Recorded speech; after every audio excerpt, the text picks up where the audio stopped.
Ah, how are we doing? Hi, how's it going? Very good. Oh, that's weird. Got some weird glazy thing on my screen. Oh, that's a bit better. Put it like that. How you doing? I'm good. All things considering, it's been all right day today. I've enjoyed myself. But it's just been a good day.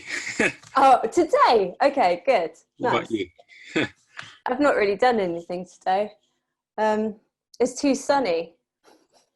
You just got to chill out, relax, get some prosecco. I don't know, at home. I put a little blanket out on the grass, chilled with. There's a fox that keeps shitting in my garden. You're not recording it, are you? Oh, you are. Am I allowed to swear? Yeah, you can say whatever you want. There's a fox in my garden, and it like keeps coming out and shitting on the grass. So every day I have to go and clean it away. It's kind of ruined my like afternoon a little bit. But other than that, What a sly fox, eh? Way. I don't know. Sly little bugger. But So, yeah. just want to say thank you for appearing on the podcast. It's a pleasure to have you. Thank you for having me. How's it all been going? How many people have you chatted to so far? If you want to do the numbers, probably nearly 30, I think, so far. Quite a lot. Bloody hell, you've been busy. I think so. I think that's an over-exaggeration, though. I haven't counted it all, but like there's a few that I've done that are scheduled to reduce later on. But Yeah. podcasting is fun, but my God, it takes a lot of time to load up, and it takes and then also you want to do short clips. That takes a bit of time to edit, and then the computer takes a long time to load. But Yeah. it's fun. At the end of the day, it's fun. I just need to find a more productive way of doing it, but it's bloody fun. I love doing it. What else are you going to do right now? Yeah, there's loads of things. Bodybuilding. I could be like a swimmer. I could be a. No, You could write that novel. yes, of course. No, it's how you make of it. I think everything is at the moment. What you make of it. Just like I saw that you were on Instagram. You direct people, and Britain's Got Talent. Oh, yeah, chatting to people backstage. That was an interesting experience. It didn't all end up in the show because obviously, you'll film for like a week and they'll use about a minute and a half of footage. But I hugged a hedge at one point. I interviewed a drag Voldemort type figure. I had a whole conversation with the Teenage Mutant Ninja Turtles. It was quite a wild ride, that. But met some very interesting people. A lot of really good comedians as well that are starting to come on to Britain's Got Talent. I think it's become like a genuine route for comedians to take now. I'm not so certain about that, Kate. I think because so many are doing that now, it's going to dilute. I think it worked for Robert White and like Kojo and maybe a few others, but like 6 or 7 have done it now. Any more, then it's a bit like, nah. So not, you get a little bit of like, it's like if you have a pizza of Domino's and it's like Yeah. a pepperoni feast. Like before you get 2 or 3 slices, now you're barely going to take a quarter of a slice. The more that do it. Yeah, so you mean they have to have maybe 1 or 2 comedians per season, and if you've got 150 applying, then the odds aren't as good. I'm just saying, if too many comedians are doing it, they got on TV, it's like Live at the Apollo. It's no longer a bigger thing as it used to be.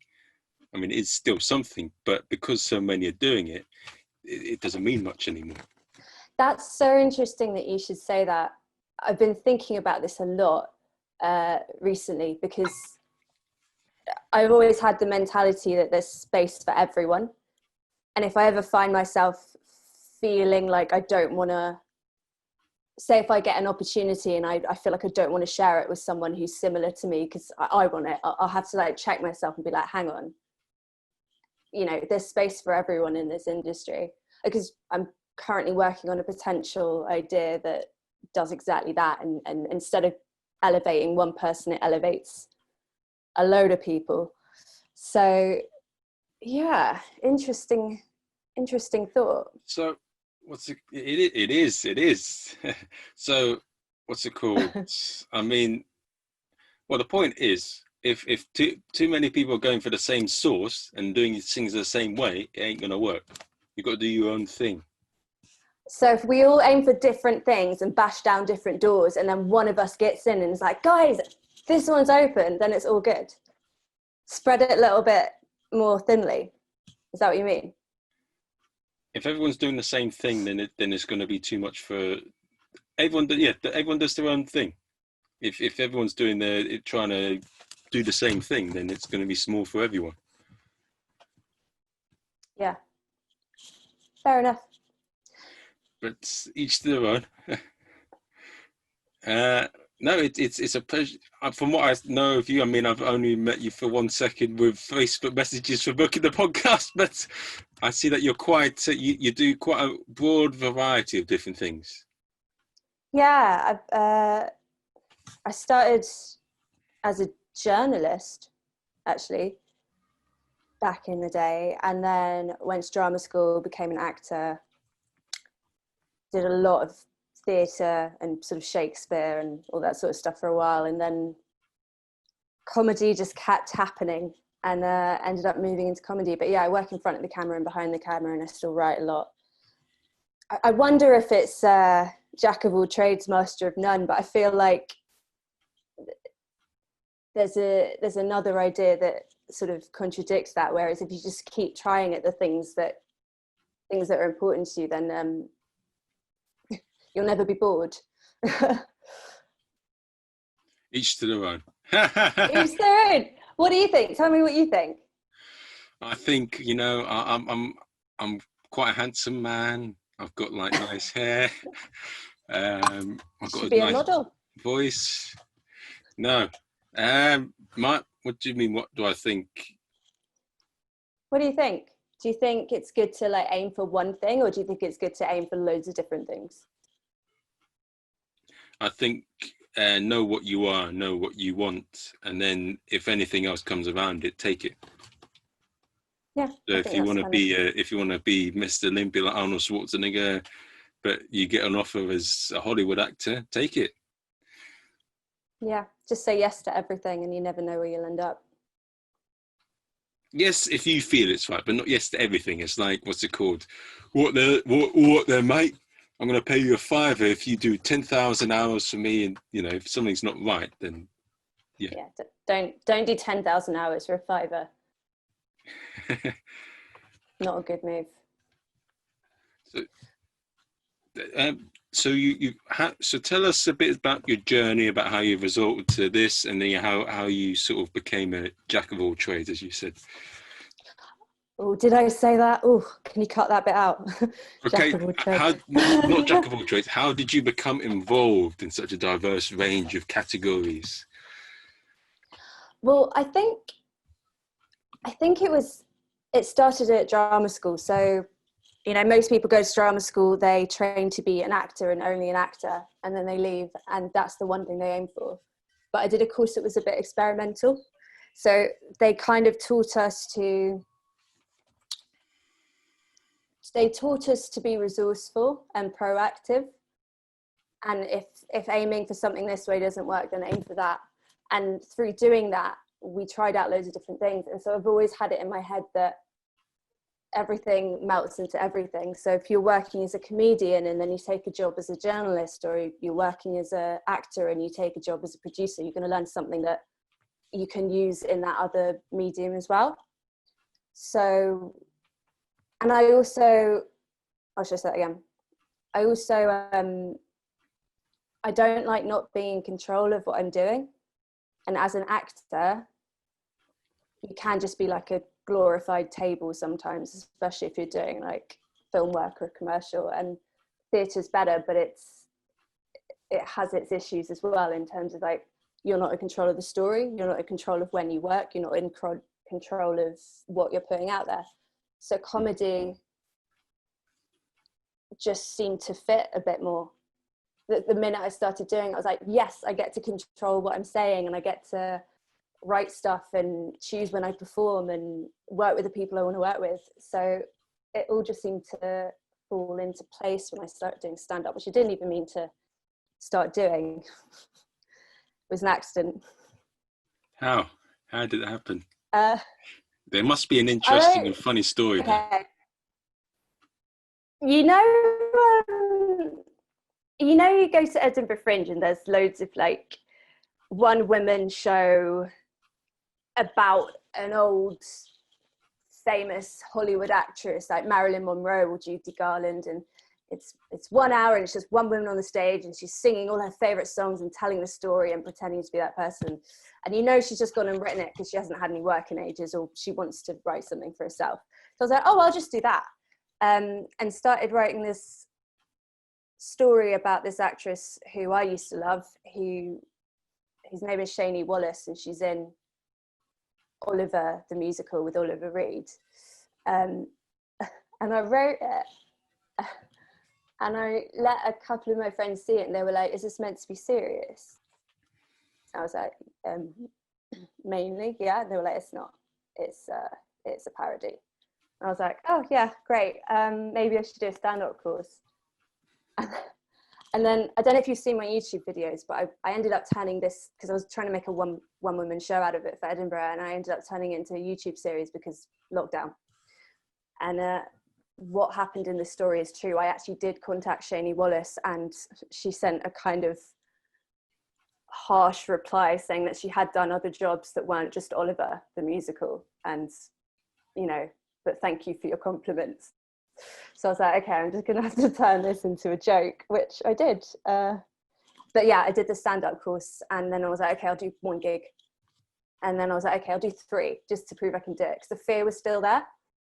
And then I got to about 10 and was like, okay, a bit hooked now, and I haven't really stopped since. Oh, nice. Good. Is the fear still there? Because I think it will be, depending on the level you're at. And well, I'm sure I got to a point a few months in where I kind of didn't care if I screwed it up. I was like, okay, I screwed it up, that's the worst it can be. So yeah, the fears, especially now, I don't know how comedians are feeling at the moment, like not having done gigs in 3-4 months. I don't know what it's going to look like. Have you seen any gigs yet? No, I've been doing a few. Oh, have they been going? They've been going all right. Some of them have been good than others. It's good to gig with comedians across the world and then test your ideas out and then give feedback. Online? Yeah, I've enjoyed it. It's been fun. Yeah, and you don't have to travel. I find traveling into gigs quite exhausting. You don't have to do it. I can just stay in my bedroom and gig. Yeah, for sure. Yeah, there have been some of them. Some people have made a huge amount of effort. Some of the promoters, like turning it into an event and like using Zoom for your advantage, or Facebook or whatever they're using. It's been really impressive. I mean, yeah, there's some outdoor gigs that have been started up, but yeah. I mean, I hope they go well. Hope they work out. But for me, I'm not going to be doing them, or I don't think I'll be organising any of them. I don't think, but it might change. We'll see how it goes. Why do you feel that way? I'm quite happy doing gigs online and like testing stuff out and working on a lot of other things that I've got going on. And so I don't want to really do anything that I know. So I don't want to increase my chance of getting corona and affecting my 2 parents that I'm staying with. That is a very valid reason. I will not question you on it any further. Yeah, I looked at, there aren't any nearby to me, but yeah, I agree. It's not, I don't know. I've been to the pub once since the pubs opened again, and it didn't feel very safe. So I think the one thing about Americans and Brits, we are hard to control. That is the truth of the matter. Just defiant beyond all reason. You saw what happened in Leicester Square. How is that not going to increase the spread of the virus? And like America, I don't know what's going on. That you saw some of the pictures. They had this big parties and like it was just no tomorrow and like a regular night out. Yeah, I mean, obviously there are the exceptions. The protests. I actually wasn't in London when they were happening, but I don't know what decision I'd have made if I had been and had the opportunity to go, because I think they're really important. I think they're really important. But yeah, it's a difficult one, isn't it? I don't really want to talk about sort of politics or anything like that. I avoid that's all right. It's and also I don't really know enough to talk about it. So well, I don't think any of us do we? We're just doing as much as we can with the information we've got, which. Well, I think it depends, isn't it? If you've really sort of Ben Shapiro, he really studies it and he's an expert in it, and like he can talk about it with a good opinion. But I don't want to say I haven't really ever taken the time to understand politics or to really look at it properly. So there's not really any point in me talking about it. I mean, I can have a 1% view on it, but other than that, nothing. Yeah, fair enough. Yeah, fair enough. But we're not going outside. We're not going outside for a little while longer. Just to be safe. And also, I'll probably scare a lot of people with how I look at the moment. Look at this. Are you thinking about getting a haircut? Or? Is that what you're doing now? You're a hairdresser now? You advertising the services? Yeah, I thought I'd branch out a little bit further, you know. No, not yet. Not yet. So you just stumbled into comedy, and what's it called? How have you found comedy so far? Like everything that's going on, and what do you think is going to happen in comedy as a whole? So you're saying that you don't know what's going to happen and this and that, but I didn't stumble in it in the sense that I had worked in it as an actor. So have you heard of Netflix, the improvised musical? Yes, I did. It was with Catface Talent, wasn't it? That Charlotte Austin, her agency. Yeah. A few people became comedians. Yeah, so I was one of the people from that became a comedian. So I was in Netflix in 2015. I actually worked with Sarah, the woman who runs the company, to come up with that concept. So before it was Waiting for the Call. And then we came up with the Netflix idea and it developed from there. And I left because I didn't want it to take over. It was quite a big job and I was doing a lot of things. But yes, so I've been in and out of comedy. But yeah, for the last year, I've been doing stand-up. And I found it really interesting entering at the time that I did. But I was just trying to remember I'm not the only person that has moments and feels like that sometimes. Because there's a lot of us. Anyone who's achieved anything good has had knockbacks. Yeah, exactly. So it doesn't matter. I mean, it's just you accept things as they are, but it doesn't mean you give yourself for not making the best out of yourself. You give your best, you enjoy it, and make a living for what you enjoy doing, and that's what matters. Exactly. Everything else is bullshit. Yeah. Have a laugh during lockdown. Do a few podcasts. Write some jokes, stick them on Twitter if no one else will take them. I've been doing joke Twitter. I don't know if you've ever tried joke Twitter. It's like playing a video game. Joke Twitter? Yeah. You know, they've started teaching courses in LA when they teach like stand-up courses or sketch writing courses that they're starting to add joke Twitter courses. Oh, I didn't know that. Oh, that's interesting. Tell us. Well, you know, you'll see them. There's accounts that just do jokes on Twitter and they'll have a huge amount of followers. And yeah, it's like this whole community. I'm not sure whether it's a means to an end for the people that write them regularly or whether it's just an addition or somewhere to try out their jokes. But yeah, very interesting. I mean, I did it for a bit and then stopped. I think you have to do it full time, like a joke a day, which, I mean, I don't know about you, but joke a day is exhausting sometimes in lockdown. But there was a while where I was like, just nothing's funny right now. Well, I mean, Twitter's not really for me. I don't feel it's not really, doesn't click with me. So I'll focus on other platforms and just focus on developing a set and then testing it on online Zoom gigs and see how it goes, get feedback, try again. If it works, keep it. If it doesn't, get rid of it. Or if it works, keep it and then improve on it. Yeah. And a joke Twitter's got different formats as well. So you have to write it in a specific, like, me, them sort of scripted style. It's very weird. I didn't know it existed. But what sort of benefits does it bring? And what sort of, Yeah, tell us a bit about it. I mean, I'm not trying it. I stopped. I just did it for a bit of fun. But I've heard that you can make money from it the same way you can make money as an influencer. And, you know, people respect it as a writing platform. Ooh. Yeah, well, it's funny, isn't it? There's a big app. I can't remember what the name of it is, but you can pay celebs to do a little call out, and like Mayweather costs about 800 odd, and Manny. This is quite a funny story. Manny Pacquiao is £801, and if you pay them, they'll say a message. So if I pay Floyd Mayweather now, and he said, "Yo, Marvin, you are like the coolest Chinese guy ever," he would do it if he felt it was right for him. Give him the money. Wow, that's worth a week's worth of work, isn't it? Paying someone to say something cool about you who's famous. Some people have used that. Yeah, I don't know. Some people have used that and they've like put little tags. I don't know if it's worked or not, but it's an option. I've not really tried it because I think, yeah, as you said, bloody hell, that's a week's wage of money over something stupid. It's like buying Instagram followers and paying for exposure, though, isn't it? It's not really going to work unless you've got something to back it up, like actual work that you've done online that people can look at. Yeah, well, they make good money, don't they?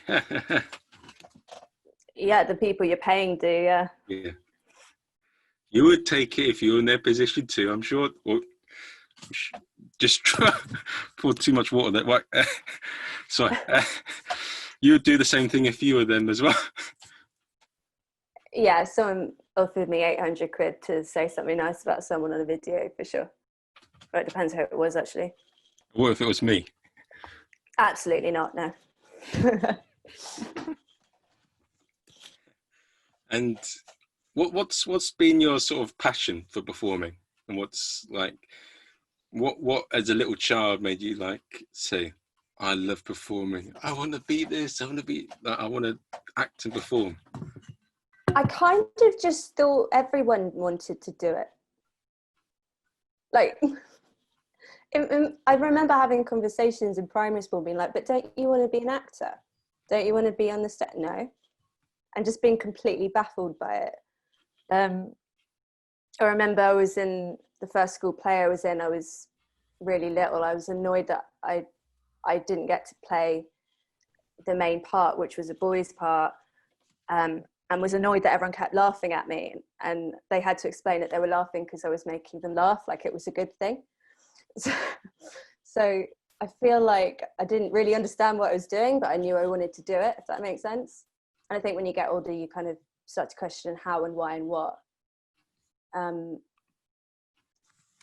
I think when I was training, I was a bit annoyed with myself for not choosing a more actory sort of course. But now I'm really, really grateful because I've gotten to do so many more interesting things through just being a performer and writer and sort of exploring that way. I think you even if you're just an actor or just a comedian, you do find the one thing that kind of, as you just said, like drives you.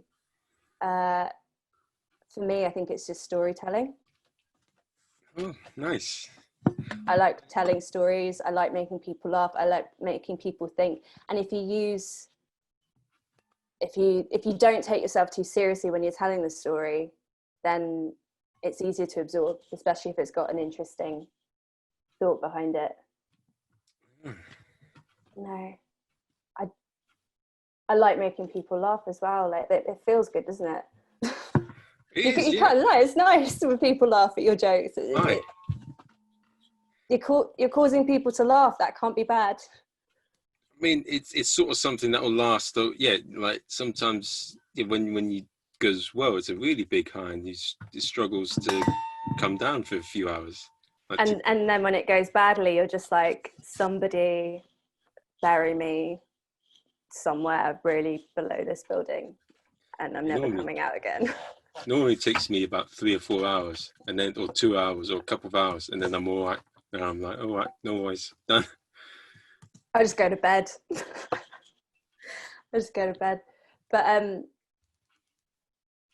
yeah, I was terrified of that when I started doing comedy, and then I realized it wasn't so scary to have a joke not work, or for you to fluff your lines a bit. Mm. No one's going to think any less of you if you have a bad set, No.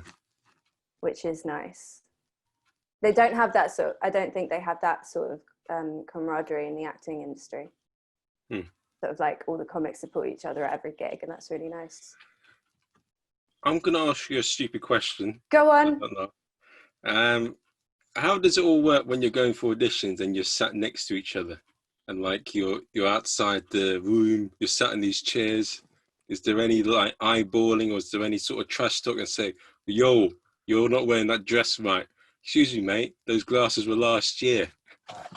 I try not to be like that. As I've said, I like supporting the people around me. But yeah, I've had some horrific moments. I remember I was with an agent who sent me in for it. They had to be grade 6 on the piano, and I'm a 6, just about. Yeah, I can kind of cling on to grade 6 if I have to. And I got there, and there was a girl in front of me that was like, yeah, I'm a concert pianist, but then I trained and now I'm an actor as well, and it's going great. And I was like, cool, lovely to meet you. She went in, you can hear the piano being played, and she comes out and she goes, guys, they only have 6 octaves on the piano. I didn't know what to do, beware. And then just swanned out, and I was like, I only need 2. And I was, yeah, that was pretty bad. Because yeah, subtly undermining the people around you so that you get the job, not cool. Yes. Sometimes I would have that in a few gigs. Like someone would say before you go on, "Oh, they're going to be really hard, or they're going to be this and that," and it's a bit like, why are you saying that? Just enjoy it. Like I want to just enjoy my set. Leave me to it. Yeah, and if you have it in your head that it's not going to go well, then it's not going to go well.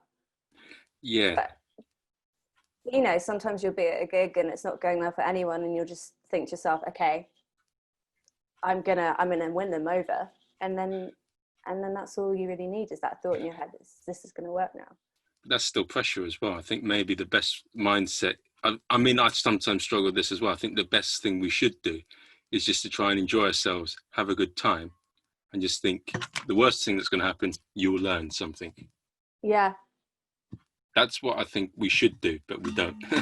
We don't. I think there's always going to be pressure. If you're performing, you're always going to feel some sort of pressure.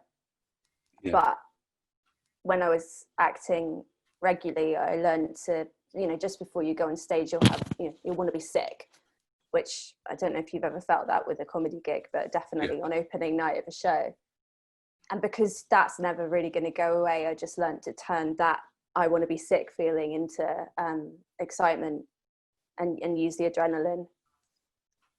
So I'm not scared of nerves, even if they do actually make me throw up.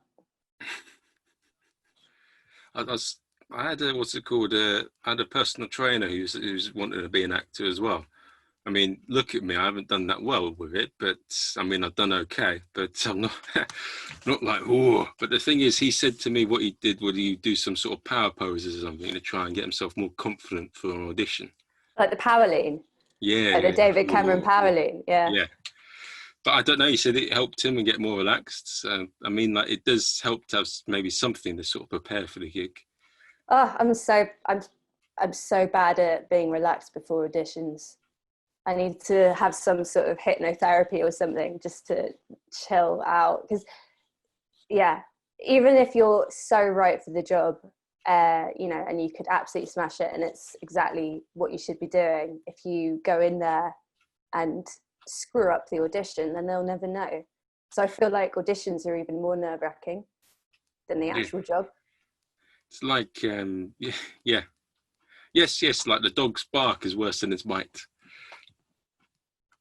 Yeah, let's go with that. Now, I'd say one thing about the performing arts thing, though, and being an actor or being a comedian or being a musician. Yeah, I mean, you build some great relationships with people, and like you build a really sort of camaraderie with people, with a small group of people. And like, it's when it goes well, it is, as you said, the best feeling in the world. and it's good to share the bad. Maybe the good thing about comedy is you get to share the good and the bad experience with other people. Definitely, if you're doing a show with a group of people, for sure, everyone's shouldering the good and the bad. I don't know. I think it depends on the room. Like, you're working on your own. You've only got yourself to blame if it goes well or if it goes badly. That's quite scary. But you're always doing it on the bill with another acts, or you're doing it like with, I mean, unless you're doing an Edinburgh show, most of the time when you're doing a show, there's other people there. Yeah. And often there'll be someone that you like and know. Sometimes there'll be people you don't like, but whatever, it works. And with the people you like and know, it makes it easy sometimes. Yeah, that's true. Especially in the bad moments. Oh, yeah. I mean, the bad moments and the good moments. You want the respect of your peers, don't you, more than you want the respect of the audience, almost. Although, you know, to lose any from either side would probably be like not a desirable thing to happen. But no,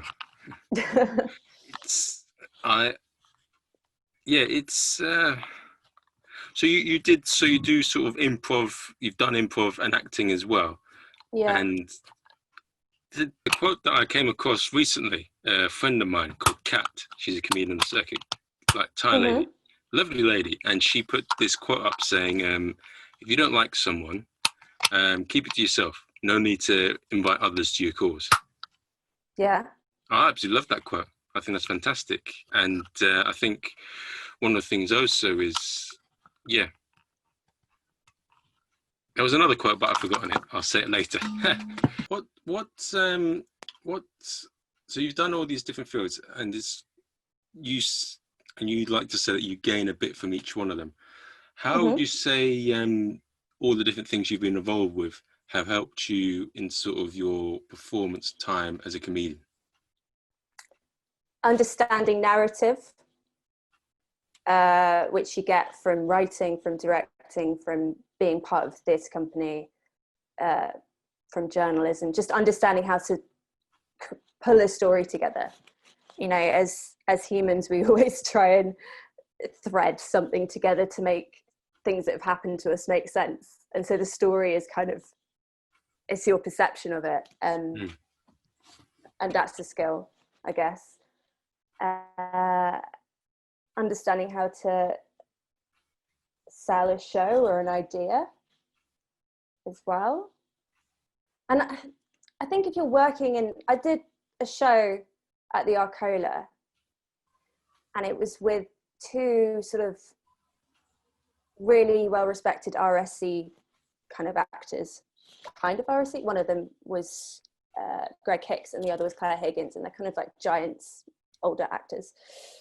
I'm sure there's a more eloquent way of saying that, but they're basically pretty awesome stage actors. And I just had one line and a couple of laughs, a couple of funny moments. But mainly I just sat backstage watching them for 2 runs. So it was about 6 months watching these people work and watching everyone do their job. And I think I learned more doing that show than I had from the shows that I'd done before, where I was like playing a lead or a more significant role. So I think like if you're in the room and understanding that comedy is different from TV, is different from film, is different from theatre, and then all the different kind of sub-genres within all of them, and just how they work and what makes them different, I think has been really helpful. So I mean, like in terms of building your own brand and getting your own audience, because you've got all those, you can. Yeah, and I just feel like you should explore loads of stuff before you decide who you want to be, who you want to become, I guess. Not to sound too cheesy, but yeah, I feel like otherwise you're going to be sat there at the end of your life going, I didn't try that out, and I could have been good at that, and I could have been good at that, but I never tried that, and I never went on a gap year. I don't know. I feel like you should try everything if you can. If it's within your grasp, just give it a go. And if you don't like it, don't do it again. Enough, yeah. Why not? You only live once. Within the realms of what you're interested in, obviously. Don't just go like... as you, yeah, don't go doing 1,000 hours of work that you don't give a shit about for a fiver. But no, it's and what? So yeah, I found what you when you comes to improv and stand up, they're both very different fields, and people sometimes get those two mixed up. But yeah, when improv is always thought of as something that can help with your people skills or social skills, and I spoke to an improviser, and he tells me that stand up is more of a writing discipline perhaps than a performance discipline. And I think when you compare it to most stand up to improv, yes it is. Compared to improv, yes it is. And while I would just say improv is perhaps more useful to improving social skills than perhaps stand up. let's unpick that. No, let's not unpick that.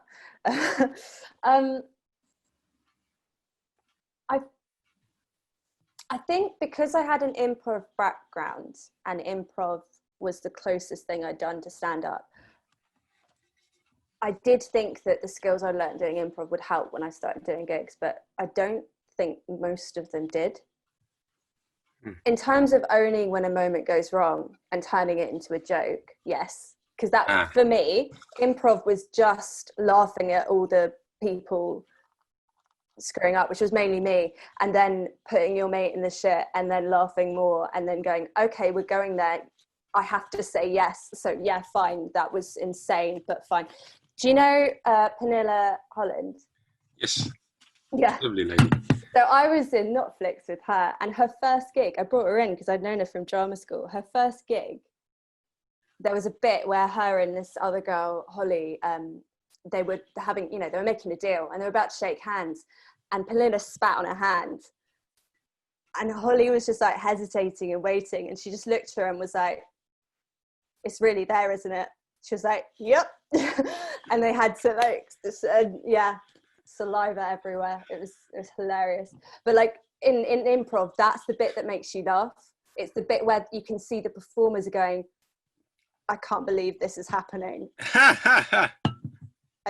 Fine. Because you can't say no. So you just have to say yes, and yeah, it ends up in a lot of sort of tongue-in-cheek moments.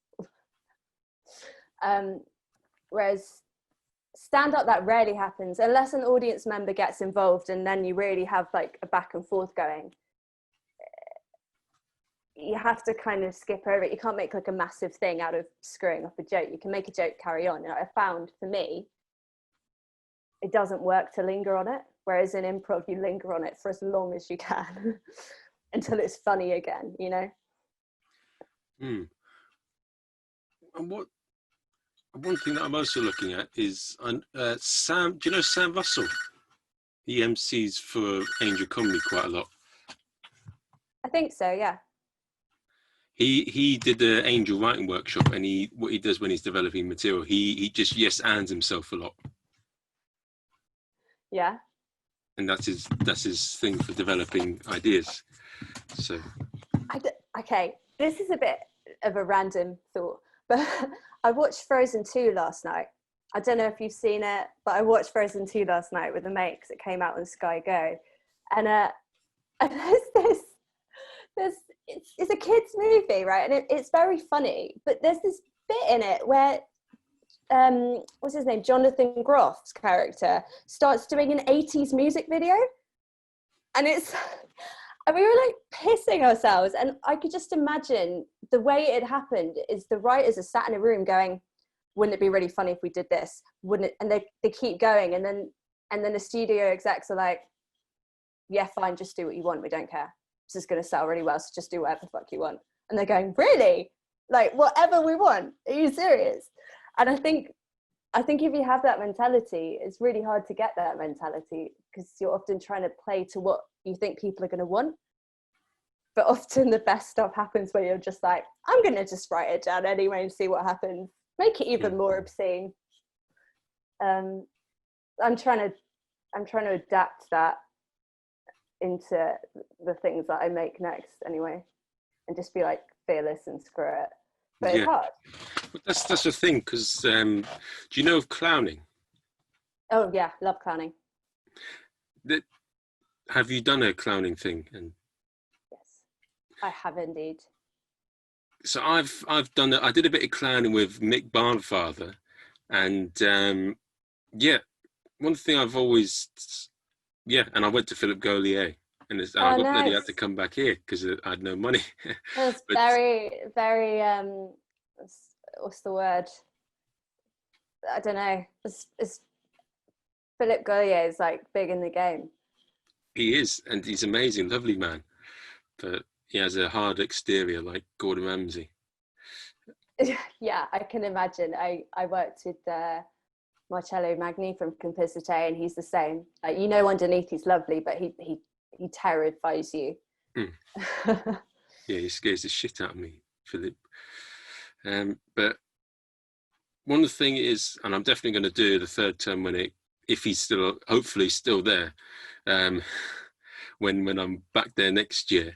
But one thing with stand-up as a whole, one thing that I do quite well is when I fail at things, people laugh a lot more than when I do regular stand-up. And especially if you don't know why they're laughing, right? When I fail at things, just anything, it just seems to work 100 times better than when I'm doing my regular stand-up set. However, that is something that I'm working on, so I don't want to just be. Because with clowning, I always find the biggest laughs come from when the clown doesn't understand what's funny. You know what? That is true. That is basically it. I remember I went to Edinburgh last year. I was doing some magic tricks, and they went wrong. And basically, one of the balls or something went under the chair, and I didn't realise it, but the rest of the room did, and they all burst out laughing for about 5 minutes. Yeah, that was when I realised I loved it. I've actually been talking to a few people about this during lockdown. Like, one of the first things I'm going to do is do a little 1-2 day refresher clowning course, not because I want to improve my performance skills, just because it's fun. Like a nice little day out. But yeah, that was when I realised I enjoy clowning, is when things go wrong, you know, like say you've got a mask on and you can't see, you know, you're trying to do a writing exercise and you can't see anything. Or I remember one of the first exercises I did was like a 10-minute improvisation with 6 other people, and I had no idea what was going on the whole time, but I knew they were pissing themselves, the audience, and at the end they were like, yeah, it's because you look so confused, that they were laughing. I was like, oh, that was a weird sense of satisfaction from that, even though it was torture at the time. So what are the main principles of clowning? I mean, I did it a little bit, but I never quite understood like the flop or any of these other things. I think the flop is what you just said. Yeah, don't ask me about that, because it's been such a long time that I can't remember any of the main principles either. You must have done it more than me if you've trained with Gaulier. No, but I did other modules. I didn't do the clown module. So I'd done up to the second term, but then the pandemic kicked in. So they come here, and so I missed out on I did Buffon, but I missed out on like the clown and the character and all those sort of things. Buffon's which fun. was also what I did quite well in the school. In the school, with a lot of exercises, I would fail, and I didn't know why. And one of them was when I was like, I put a mask on, I couldn't see a thing, and he told me I was trying to act all confident first, and I didn't get anything. But then Philippe started directing me, and he told me to keep walking backwards. And what I didn't know was when I was walking backwards, I was actually going to... Well, you see, when you go on a stage, there's these 2 little things, and you have to walk by to go and like perform. These 2 little separators from like the stage and the audience. No, but yeah, carry on. Well, anyway, I kept on walking, and what I didn't know was that, and I kept on walking. What I didn't know is what I didn't know what was going on, but I suddenly stopped for a minute, just as I was like a minute away from bumping into one of those boulevards. And then they started laughing, and I couldn't see anything. They started laughing like mad. And so I didn't know what was going on. So I kept on going with it. And then they just kept on laughing and laughing. Yeah. It's just play, isn't it? It's just play. I feel like that's the roots of what you do as a comedian, is just try stuff out. But you're playing to the audience when you're doing clowning, aren't you? You're kind of going off their reactions, which I guess you do in stand-up as well. if they're not enjoying a bit, you're not going to carry on with the bit. You're going to move on. Not as much, but I'd say how. So I've got 2 questions asked now, and yeah, how do you say improv differs to clowning? Oh my God, I feel like I'm at an exam.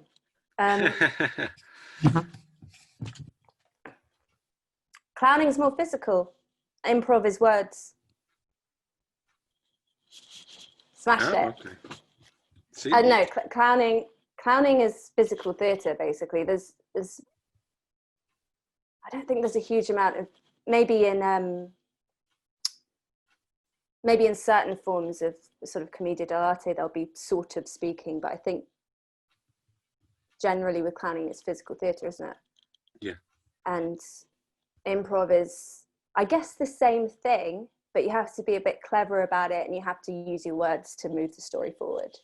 Mm-hmm. And there's always specific rules to improv as well. So if you're doing a 45-minute, 1-hour show, there will be a structure that the team sticks to.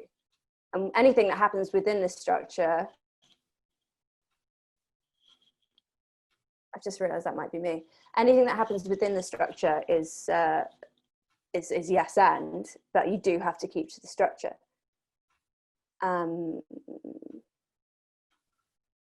But with clowning, it's just like, I've got another idea, let's do that. Okay. Yeah. That makes sense? Yeah, Crystal. It's very... Would you ever try improv? I did a little bit of a basic improv thing with what's it called? Hoopla. It was all right. Yeah, I taught for them once. It's not too bad. I did it with Jonah. No, it was quite a long time ago that I worked with them, but yeah. But it's I might give it a go. I mean, I did an improv Zoom jam last week. What is that? They just give you scenes of different things and you just improvise with someone else. That sounds cool. Well, I can give you a link if you want. But I'd love to see how that works. Effectively, yeah. I just basically just joined in and just at first I messaged them about it because I wanted to get some acts and performers for my stand-up / improv show. Yeah. And they said, "Oh, you got to do a improv course to do this and that." But then when they found out I was a comedian, they were like, "Okay, you can join." Nice. And yeah, I don't know about. I don't feel the course I did in Hoopla, because it was too basic, gave me an understanding of what improv is. I don't think I understand what improv is, and I did it for a year. Just a thought, I find it really hard to know when to speak on a Zoom call anyway. I find like huge groups of people on Zoom, I can't get a word in edgeways sometimes, and you become really anxious, and then you're too scared to speak, and then your microphone's off, and then there's a delay, and then I don't know how I'd improvise. Have they got a structure to it? Yeah, big structure. Okay. Good. Well, at least good. I'm glad they've got that sorted. Well, I'll send you over a link, and then you can see what you want to do. But it's not too bad. In some ways, nice. When I've done the improv, it's been more rewarding. It's like when I MC sometimes, or when I do the improv. Sometimes it feels more rewarding than doing a stand-up set, because in an improv you're sharing it with someone, and then when you MC her well, you're setting a good platform up for other acts to do well, and you get to engage more with the audience. Whilst stand-up can sometimes feel like quite a selfish sort of thing in the way. It's not. Can I ask you a question? Yeah. How does it feel being an MC to doing a set? MCing feels more personable. It feels like you have to get to know people more, and more interaction. Whilst, I mean, what a lot of stand-ups do is they do their jokes to make people laugh, but it's often not as personal as being an MC. But for me, as I mostly just improvise anyway, I make it more personable. And I've not really worked hard on the material side of things. Nice. I have no further questions. Your Honour. You sounded like a lawyer there. Yeah, it was deliberate. It was deliberate. I was doing my lawyer acting. All right. 3 years of drama school. Right. That is one of the exercises we did in one of the Godia courses. Like we'll pretend to be a lawyer. Like if Really? Okay. like one of the games is like he says Samuel says, and then if he catches you up, like when he presses the drum when you're supposed to be still, he says you got to get a kiss from someone, or he slaps you on your back, and then Hilarity ensues. yes, and then like you ask someone because they say no or they say yes, but in one of them he said you can be a lawyer and plead your case. Yeah, nice. It's just games, isn't it? It's just games. Well, I think it's an effective thing. It makes people in that school feel a bit more like closer than they would, considering that time if they didn't do those games. It's very bonding. There's a lot of thought behind it. Yeah. Just made me think of, I had to write a script, a sort of nonsense script I was asked to write. And I had a very short amount of time to do it in. And I just got a group of, they weren't even actors, they were just people involved in the project, into a room and got them to play games for an hour and kind of made it up as I went along. And by the end of it, I had a full script full of like Mad Hatter's Tea Party style bollocks that they'd all said. So you can get a lot from those games. I mean, I've been writing a lot of sketch recently, and I don't know if you ever find this, just generally joke writing, but I'll just be like, okay, hang on, I need to write that down. Or like, oh, there's a sketch in that. There's a sketch in that. Yes, there's a sketch in that. Yeah. There's a sketch in that. It's just, yeah, exactly. It's never ending. Yeah, I do that quite a lot. It's one thing I want to also ask you again is, so have you MC'd? So how long have you been doing comedy for at the moment? Yeah. Have you MC'd any gigs so far? No, I have. I mean, I've got my own podcast. So I was doing the podcast before I started doing stand-up. So I've been presenting for a couple of years now, plus the BGT, plus a few other things. I haven't really thought about MCing. Because the thing I want to ask, and one thing I'm quite interested in, there's a comedian called Russell Hicks, and he was struggling for a while in America, like writing jokes and all that. And then he got some book on improv, like the rules manual of improv or something. And he read a bit of that, and then he started yes-anding of what the audience said. And now he's becoming known as this fantastic improviser on stage. Excellent stuff. And one thing that I'm interested in, and one thing that I want to, because some of the exercises in improv, I'm thinking, that would really be effective for when I'm hosting or interacting with an audience. And I'm wondering, do you use any principles from improv when you're hosting or interacting with audiences per se?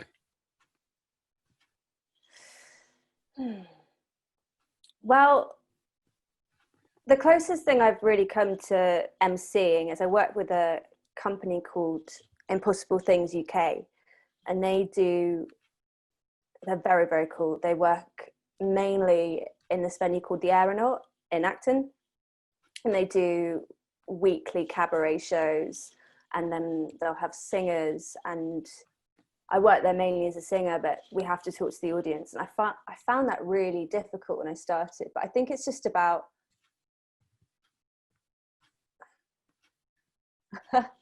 knowing your audience first, because you don't want to I accidentally swore at a show that I probably shouldn't have accidentally sworn into a microphone at, which you don't necessarily have to worry about when you're doing improv. What improv skills do I bring to it? Concentrating on let me say that again. Concentrating on more than one thing at once. So when I was doing Britain's Got Talent, you have one person in your ear telling you, stop talking about this thing, talk about this thing. You're talking to the people, you're thinking about what you want to get, what you want them to be allowed to say. You're thinking about all these sort of different elements. And the same with podcasting, because ours is quite different to what you do. There's two of us, and it's speaking to people about a very specific subject. So we'll have a list of questions that we've discussed with the host, and it's all about going, okay, I'm really enjoying this conversation, but I also need to look at my thing, and I also need to make sure that we don't talk about this for more than 10 minutes because it's already gone on too long. And yeah, I guess multitasking, but also seeming like you're not multitasking, which I don't know if that's the same with MCing. Thinking, oh, we need to get this next act on, and I need to guide the conversation towards this next joke that I'm going to write, or this person, or...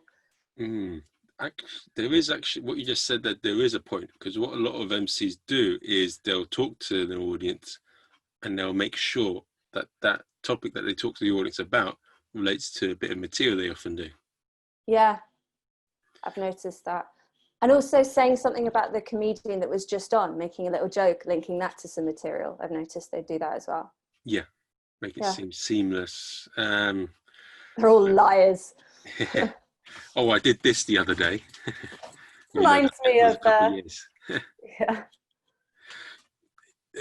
One of the reasons why I asked that question is because I did that Zoom improv jam, and one of the exercises was like you would do an exercise or do some scene, and you'd be like, right, mate, I'm watching a football, mate. And then someone else would interject whilst you were doing your story. Oh, right, mate, I was in a football, drinking with lads, doing this and that. And then someone changes, would interject and say, yeah, it reminds me of the time that I went to the zoo. And then so Family Guy. Yeah, and that's what made me think of like all these improv games. I'm thinking, you know, if I'm talking to an audience about a random topic, we use some of these tools, I can easily sort of put it in a seamless way without it making it seem like an interview. Yeah. A funny sort of spin on it.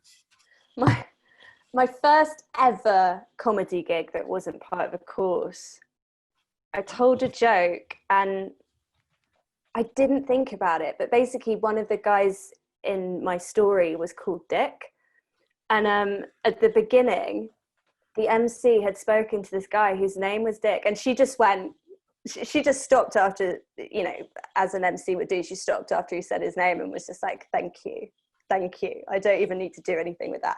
There was this whole thing, and I didn't realize I'd done a callback, but I got this huge laugh, which was useful because it was my first ever gig and I needed it. But after that, I tried really hard for a while to try and do links into other jokes that people have said, or things that have been said before, and then I just stopped at some point. I feel like that's the fun bit, when the audience knows that happened today. That's not something that was rehearsed. That's from today. So that's made me think, maybe we all need to be a little bit more improv-y in our stand-up. Yeah, it is. That's what I'd like to see more of. I do like watching more sort of stuff where there's a lot more engagement between the performer and the audience. I feel it's more personal. Like I like watching, I mean, you work for Britain's Got Talent. Did you like Ian Royce? I really love him. X Factor BGT warm-up comedian. Yes, thank you. Loved him. He's very good. I never got to see what he actually did on the stage because I was backstage with people. But yeah, he always managed to warm up the audience very well. And he was very likable. That's all that really needed to happen. He's just likable and has a laugh with them. Yeah, he gets away with a lot of stuff that a lot of people, if they weren't like him, wouldn't get away with. Like, I remember watching one of the interactions. He was talking to some other bloke. He said he's from, oh, you're from Wigan, you're on disability or something. And because he's him, he could get away with that. But if I said it, it just comes across as wrong. But the way he said it worked very well, and it just killed. Yeah, I don't think I can get away with that either. Some people can. But he amazes me. I love his act way he's just able to just improvise and do this and that. I mean, obviously there's some structure and there's thought behind it, but it doesn't come across as that. But yeah, I just like seeing that. It's brilliant. Especially one thing I'd like to see in stand-up is the MC relying more on the interaction per se than the material. though they do a lot of that as well. But I think there's a big thing where MCs will do their material first before they do any crowd work. And sometimes I've seen it where they just do material, even though it's brilliant. I'd like to see them be more personal with the audience, which I like more. What if you don't realise? Is it Bill Bailey that does, when he does his sets, people think it's all made up, but it's not, it's heavily rehearsed. But it's just the way it's delivered. I mean, I'm sure there's a load of comedians that do that. I don't know. I'd like to be able to get to the point where everything feels fresh all the time. That would be good. And then add on improv on top of that. But yeah, I think it makes it like Phil Kay. Peter Kay says that he enjoys it when someone heckles a bit, because it's the unexpected surprise of the show when someone does that. Yeah. I mean, it depends on a heckle, but I also enjoy a good heckle match. Oh, okay. Oh, no, I didn't say that. There's a story there. I mean, I saw one YouTube clip of Luke Capasso, a former American comedian in the UK, and he had water thrown on him. So go on, tell us. Come on. Well, the thing is, I don't think I can get away with it anymore, but I only got heckled a few times in the first 6 months. And then I haven't really been heckled since. Well, not in a way that I needed to respond to. And I think I'd just gotten up on the stage when I was doing a gig, and I was like, how are you guys doing? And someone from the back was like, no. And I didn't know how to react. I hadn't prepared myself. So I just went, I just got introduced to the stage as a brand new comedian. What am I meant to do with that? And that seemed to get a good reaction. But I've kind of played on the fact that I had no idea how to deal with the hecklers and tried to make them feel bad. And it was all quite nice. But I was making myself the butt of the joke as well, I guess. So I got away with it. But I don't know if I could actually attack a heckler. I think that's something else. Well, I run a heckler's night, so you can do that if you want. I'll give it a go. It's a lot of fun. So what is that? That the audience has to heckle? No, it's like a Zoom meeting, and mostly it's comedians in the meeting, and we just heckle each other. So there's like two or three. There's two comedians and one other comedian. They heckle him, and they have to deal with it. I'll show you a quick clip, and you let me know what you think. Here we go. Where's the thingy? Here we go. There's a hell of a lot of improv nights that improv games, I mean, that deal with that very thing. Just like having too many distractions and trying to get through your story or something. Oh, really? Oh, this is interesting. What are the There games? we go. Can't remember. So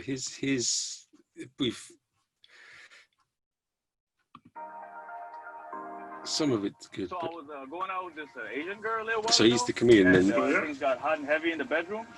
And she was like, safety first, so I put a mask on her face. My dad was like, finally, he got a chance to like fucking actually see me and sit me. He's like, you're not doing any more comedy. But I told him, I was like, I need to keep my mind sharp. And he's like, well, just do some mathematics. Like, how about some calculus? Hey, Hassan. What's up, brother? It's really nice to see some gray in your beard. I take it you're still performing sex acts on the elbow. What the fuck? Oh, fuck. That was funny. Anyway, yes, my name is Mario. I know what you guys thinking. Yes, it does come with a lot of extra baggage growing up. I don't think I did myself any favors with this mustache either, so. My review so far, Mario, not super.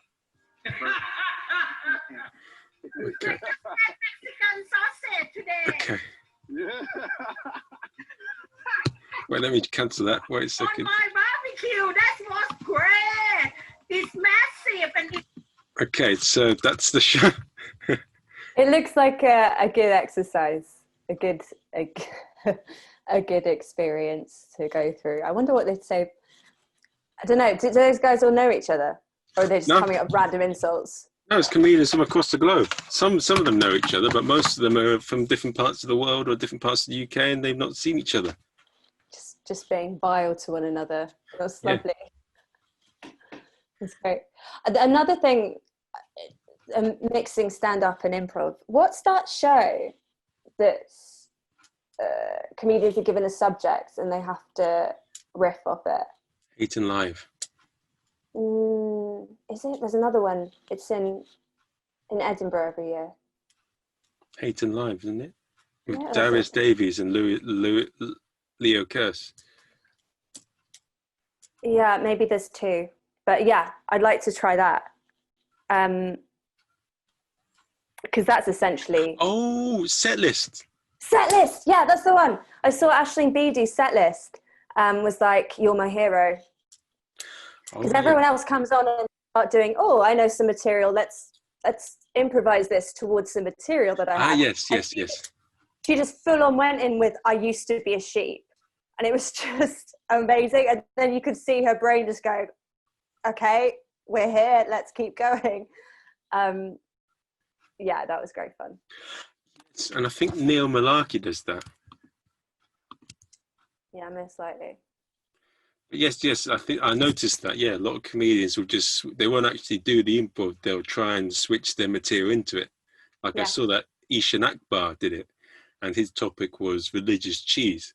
But he's got this joke on bacon, so he can always sort of twist that into being a Muslim. He can twist it in. Yeah. Yeah, to be fair, one of my favourite gigs was at Hoxton. What's it called again? Help me out here. Hoxton Cabin. Hoxton Cabin. And it was, you do 2 minutes of your set, and then we're just going to give you something from your set to improvise about for another 3 minutes. That was like the most fun I've ever had doing a gig. Terrifying. Tell us. Well, the punchline for one of my jokes was Star Wars, and I just said Star Wars and was like, oh, wow, I've ruined that joke. I'll move on. And I was just like so tired. I think I'd had about 3 hours sleep that day, and I'd just come from doing a show during the day, and I got to this 5 p.m. gig, and I was just absolutely delirious. And you just got to ramble shit. It was great. And everyone else was just up for you rambling shit. I don't think any of it made any sense, and just everyone was just making us laugh so much. It was like really nice. Yeah, I like those sort of nights. And Peter's has a quirky thing, and he does a panel show as well, doesn't he?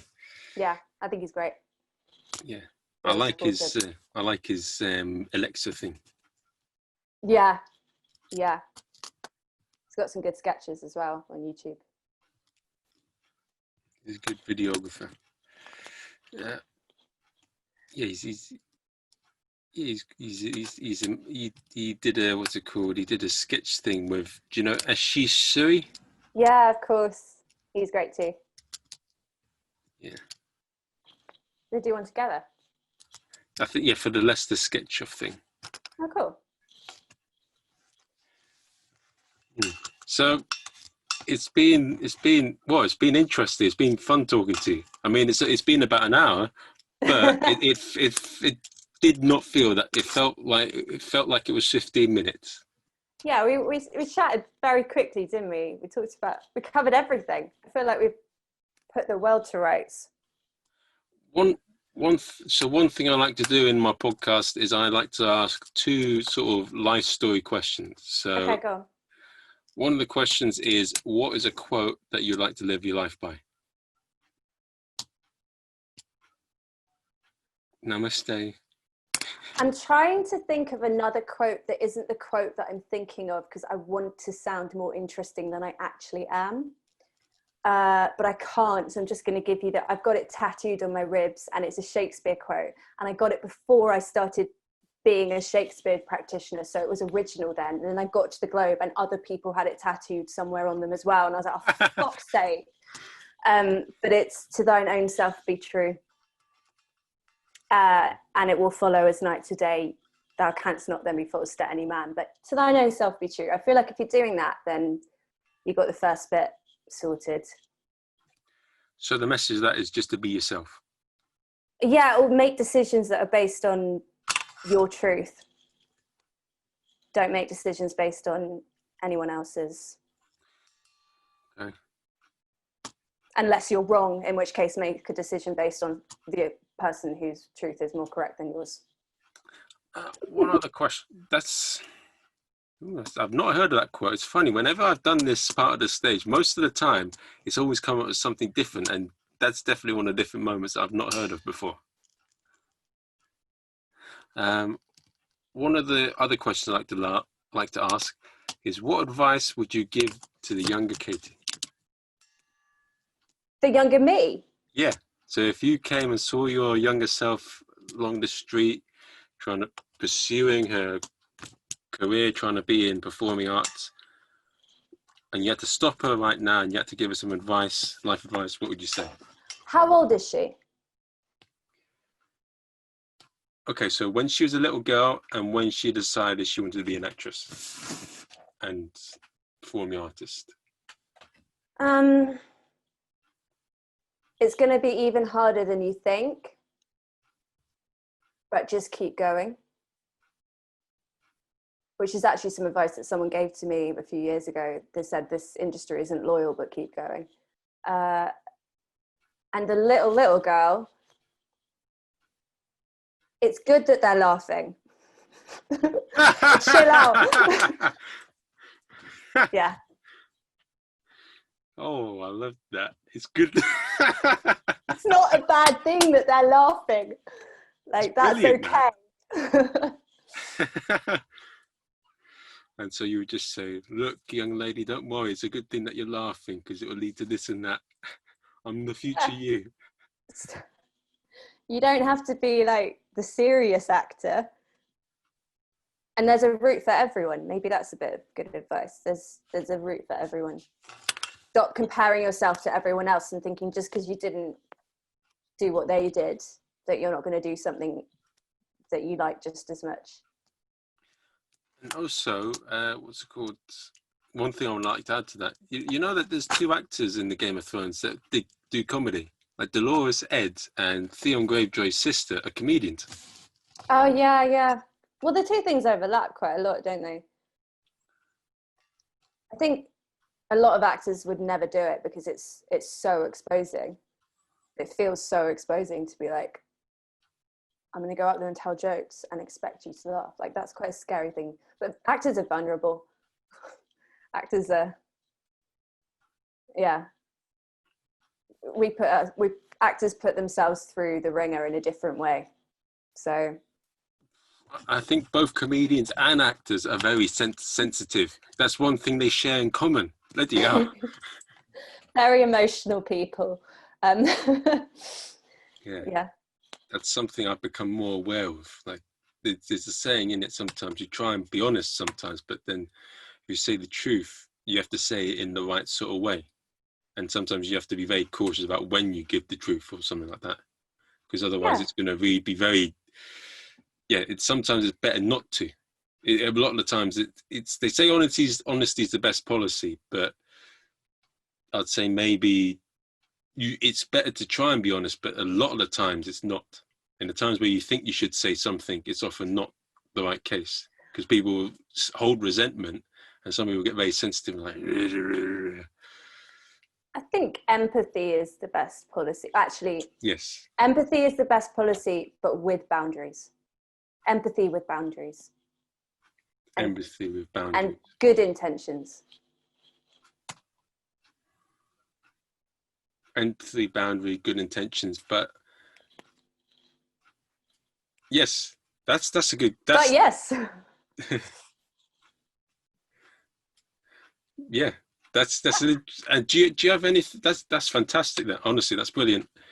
It's been an interesting chat. Some moments it's been ebbs and flows. We don't know what's going to happen, where it's going to go, but. One thing I want to ask of you as well, is there anything you would like to plug?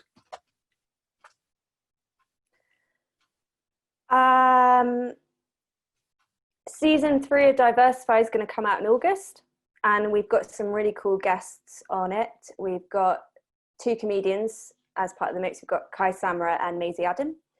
And yeah, Diversify is about trying to be better at understanding everyone and sort of going at it with an open mind and trying to. I do have my elevator pitch for this sorted. It's just gone out of my head. It's about championing diversity, but in a non-preachy way. Okay. And it's it's fun. It's mainly with funny people. So effectively, guys, she's spreading a message, but not like those people giving flyers on the street for Christianity. She does it with a bit more panache, style, and truthfulness. Yeah. Keeping it real. That's an Ali G quote. Why not? Keep it real, guys. Right, so thank you very much for appearing on the podcast. I will send you clips of when it's finished, and also I may send some short little clips if I think there's with messages there to help other people, and I'll send you them as well. Yeah, great. Cool. Enjoy your Monday. You too. See ya.